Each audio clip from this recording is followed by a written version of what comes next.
Hola everyone! Welcome back to my channel. So in today's video, magsa-site inspection tayo dito sa pagpuring ng steel deck natin.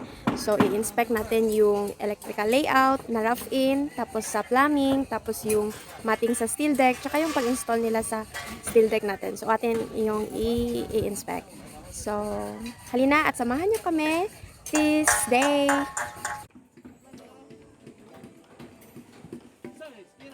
Na yung mga rebars natin sa matting ng steel deck tsaka sa beam. So, inuna yung sa beam, na-install yan.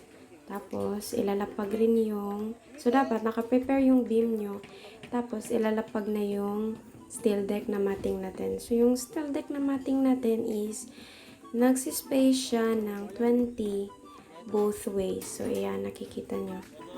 Then, ang column, prepare natin. Temporary tire wire lang yan para hindi gumalaw kapag nagbuhos na. So, nakikita nyo na rin, nakarapin na rin yung electrical natin. Tapos, yung plumbing dun sa dulo. Dun kasi yung sa CR. Tapos, itong wiring natin, dapat takpan talaga yan ng tape or ano ba na dapat ng takpan kahit cellophane man lang para lang di mapasukan ng semento yan tuwing magbubuhos. So, yan sa nakikita natin. So, ready na to. Ready na ang matting natin. Konting ano na lang to, tire wire. Kasi ito na lang yung kulang dito. Pagkakabit na lang ng tire wire. So, dyan, sa area na yan, nagkakabit yan ng tire wire. Tapos, ito yung stairway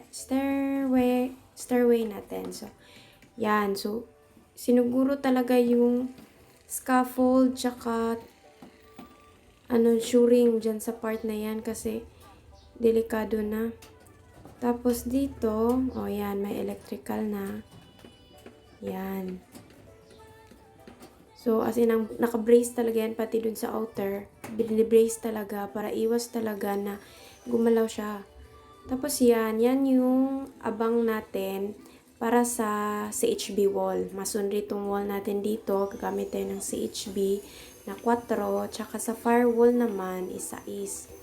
So, yan, nakaabang. Tinayawar yan para hindi rin gumalaw, para steady talaga. Tapos, dito na part is duman down siya, binibend natin, kasi ito na yung area ng balcony. Yan, balcony yan na area. So, dinown natin yan na part. Yan. Tapos, yung ibang area na sa bahay dyan. Tapos, yung sa dulo, yun yung CR. Yung konti na lang itong kulang dito. Pagta-tire wire na lang sa mga remaining na hindi pa natin natay. So, ito yung stairway. So, ililigpit pa yan. Mga kalat dyan na mga retaso. Tapos dito, sa nakikita nyo, so, dinagyan na natin ng dowel para sa stairs natin. So, kasi mas matibay kasi kapag naka-attach talaga sa dowel.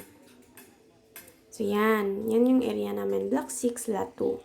So, yan. Yung ground floor niyan na shoring tsaka scaffold natin. So, nakikita nyo, pinagtibay talaga namin to. Hinalo na lang yung kahoy tsaka metal kasi nagkakulang tayo dito sa scaffold natin na GA pipe. So, dinagdagan ng mga kahoy na coco lumber. Yan. So, sa beam is talaga natin ng framing. Tapos, talaga tong shoring natin dito. As in, pinagtibay talaga to. Para yung buhos, kasi alam niyo na, yung buhos is malakas yung pressure, yung dyan, concrete. So, dapat, nakatibay talaga yan. Pinagtibay talaga natin yan. Ito talaga yung dapat nating tandaan kapag magbubuhos, lalo na sa suspended slab. So, yan. Kita nyo yung shoring natin. Tsaka yung framing ng beam, yan, pinagtibay, nilagyan pa ng nakakabit na ganyan, na kahoy. Piniframe natin yan para talaga matibay itong buhos natin. So, ready na tayo for pouring.